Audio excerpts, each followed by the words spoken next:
Movie के start में हम एक बर्फीले इलाके को देखते हैं। वहाँ हम फॉरेस्ट ऑफिसर डेंजर को देखते हैं। डेंजर यहाँ एक ईगल कपल की स्टोरी सुनाता है जिनके 2 बेटे थे। वो कपल उस इलाके के किंग और क्वीन थे।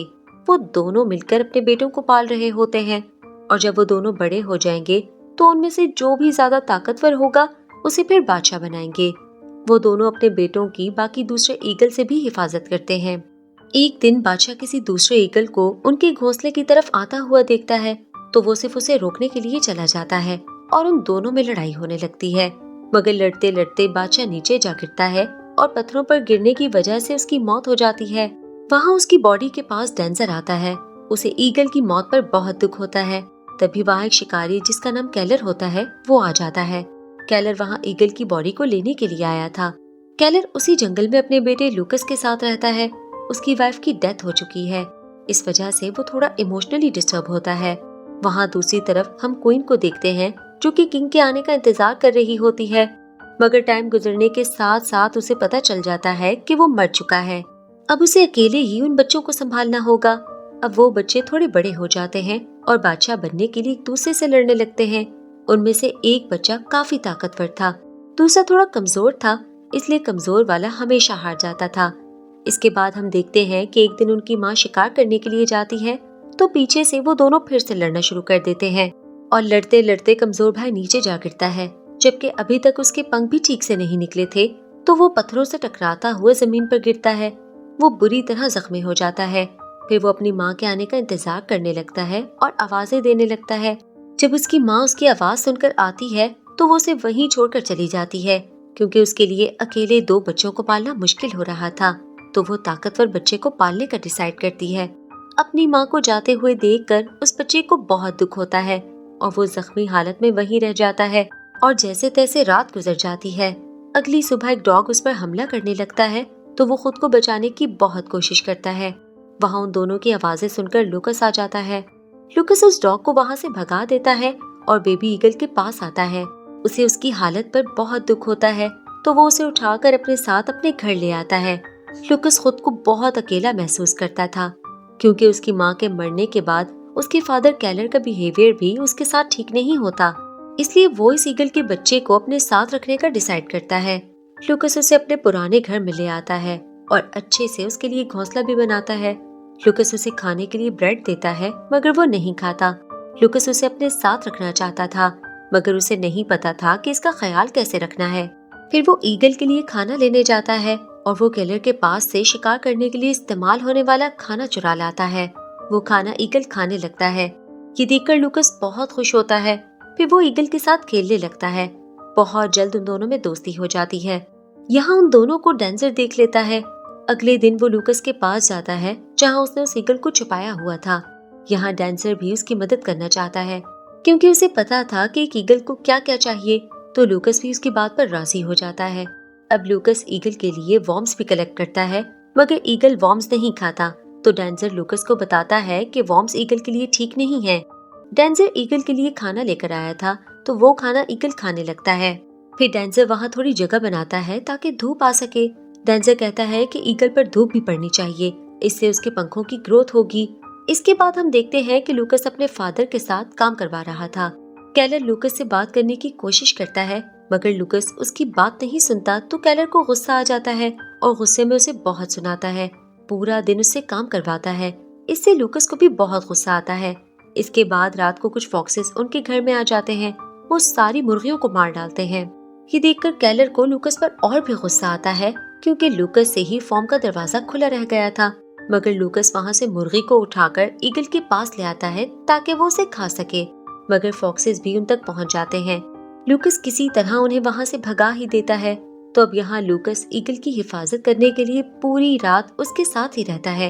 वहाँ लूकस को अपनी एक फैमिली बाइबल मिलती है तो वो उसमें 2 भाइयों एबल और केन की कहानी पढ़ता है। लूकस को ऐसा लगता है कि ये कहानी उस ईगल जैसी ही है तो वो यहाँ इस ईगल का नाम एबल रख देता है। अब कुछ टाइम गुजरने के साथ साथ ईगल बड़ा हो रहा था मगर उसे उड़ना नहीं आता था तो यहाँ लूकस उसे उड़ना सिखाने लगता है। मगर एबल को कुछ समझ नहीं आता और दूसरी तरफ एबल की माँ उसके भाई को उड़ना और बादशाह की तरह रहना सिखा रही होती है। यहाँ लूकस बहुत कोशिश करता है एबल को उड़ना सिखाने की मगर लूकस को खुद भी नहीं पता होता कि वो कैसे उसे सिखाए। ये सब डेंजर भी देख रहा होता है, तो वो लूकस को उसके साथ समर के टाइम तक रहने का कहता है, ताकि इस पूरे टाइम में दोनों मिलकर एबल को उड़ना सिखा सकें। लूकस ये सुनकर फौरन राजी हो जाता है। लूकस एबल को आसमान पर उड़ते हुए देखना चाहता है। अब डेंजर केलर से लूकस को अपने साथ रखने की परमिशन ले लेता है। वो लूकस को अपने साथ घर ले आता है और वहाँ वो लूकस को एक पुरानी पिक्चर दिखाता है। लूकस को वो पिक्चर बिल्कुल उसके और एबल की तरह लगती है। इसके बाद लूकस एबल को शिकार करना सिखाने लगता है। वो तालाब से एक मछली पकड़कर एबल को देता है, मगर एबल उसे वापस पानी में छोड़ देता है। कुछ दिन गुजरने के बाद दोनों ईगल भाइयों के न्यू विंग्स आ जाते हैं। उसका भाई अपनी माँ की मदद से जल्दी उड़ना सीख लेता है, लेकिन यहाँ एबल अब तक नहीं उड़ना सीखा था। लूकस बहुत कोशिश करता है उसे सिखाने की, मगर हर बार वो नाकाम हो जाता है। अब लूकस बहुत परेशान हो जाता है, लेकिन फिर भी वो हिम्मत नहीं हारता और बार बार कोशिश करने से आखिरकार एबल भी उड़ना सीख जाता है। लूकस उसे उड़ते हुए देखकर बहुत खुश होता है। फिर एक दिन लूकस और एबल घर की छत पर सोते हैं और अगली सुबह जब लूकस उठता है तो एबल उसके पास नहीं होता। एबल को ना देखकर वो परेशान हो जाता है, तो तभी उसे आसमान पर उड़ता हुआ एबल नजर आता है। वो थोड़ा दूर जाकर बैठ जाता है। जैसे ही लूकस उसके पास जाता है, एबल फौरन वहाँ से उठ जाता है। ये देखकर लूकस को बहुत दुख होता है। वहाँ उसे एबल का एक पर मिलता है, जिसे वो अपने पास रख लेता है। इसके बाद हम देखते हैं कि काफी दिन गुजर चुके हैं। एबल लूकस के पास वापस नहीं आया था। लूकस बहुत उदास रहने लगता है। दूसरी तरफ एबल जंगली जानवरों का शिकार करने की कोशिश कर रहा होता है, लेकिन वो खुद ही जख्मी हो जाता है। एबल बहुत मुश्किल से सरवाइव कर रहा था, क्योंकि उसे खुद को केलर की गोली से भी बचाना था और अपने खाने का बंदोबस्त भी खुद ही करना था, जबकि उसका भाई बहुत ही ताकतवर और बेहतरीन शिकारी बन चुका था। इसके बाद एक दिन अचानक से एबल लूकस से मिलने आता है। लूकस बहुत खुश होता है। वो एबल का पैर पत्थर पर लगा देता है। फिर वो एबल को लेकर घर जाने लगता है। हम देखते हैं कि डेंजर लूकस को शिकार करना सिखा रहा था। तभी वहाँ केलर आ जाता है। उसे देखकर लूकस वहाँ से चला जाता है, तो केलर डेंजर से कहता है कि लूकस उसका बेटा है, तो तुम इतना उसके साथ अटैच मत हो।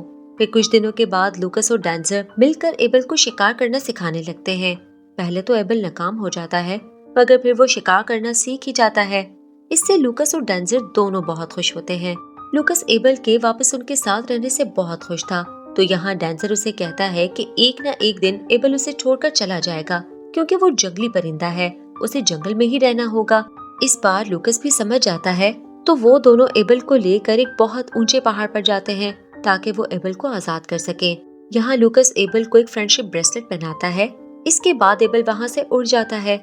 इसके बाद हम देखते हैं कि विंटर सीजन स्टार्ट हो गया है और बर्फ की वजह से एबल को शिकार करने में बहुत मुश्किल हो रही थी, और बहुत कोशिशों के बाद फाइनली वो शिकार कर लेता है और ऐसे ही टाइम गुजरने लगता है। दूसरी तरफ लूकस एबल को बहुत याद करता है। केलर यहाँ जानवरों को पकड़ने के लिए ट्रैप लगाता है, मगर लूकस उसे हटा देता है। लूकस एबल की याद में उस जगह जाता है जहाँ उसने एबल के पर को लगाया था। लूकस वहीं सो जाता है। फिर जब वो उठता है तो देखता है कि वहाँ एक वुल्फ है। लूकस डर जाता है। लूकस खुद को बचाने के लिए भागने लगता है, मगर वो अपने फादर के लगाए हुए ट्रैप में फंस जाता है। वुल्फ अब लूकस के करीब आने लगता है। लूकस मदद के लिए चिल्लाता है। तभी उसकी आवाज सुनकर वहाँ डेंजर आ जाता है। वो फौरन से उस वुल्फ को वहाँ से भगा देता है। फिर वो लूकस को वहाँ से ले जाता है। इसके बाद हम एबल को देखते हैं। अब उसका सामना उसके भाई से होता है। वो दोनों एक बार फिर लड़ने लगते हैं और इस बार भी उसका भाई जीत जाता है। दूसरी तरफ डेंजर लूकस को दोनों परिंदों की कहानी सुनाता है, जिसका नाम ब्रदर्स ऑफ द विंड होता है। लूकस को वो कहानी एबल और उसके भाई की तरह लगती है। लूकस इसका एंड पूछता है, जिस पर डेंजर कहता है कि इसका लास्ट पॉइंट पता चल भी जाए तब भी किसी को इसका एंड समझ नहीं आएगा। अगले दिन डेंजर दोनों भाइयों को एक साथ देखता है और वहाँ लूकस डिसाइड करता है कि वो अब केलर के साथ नहीं रहेगा, वो कहीं दूर चला जाएगा। वो अपना सामान लेकर वहाँ से जाने लगता है। तभी केलर आ जाता है और वो लूकस को एक मैच स्टिक जलाकर दिखाता है।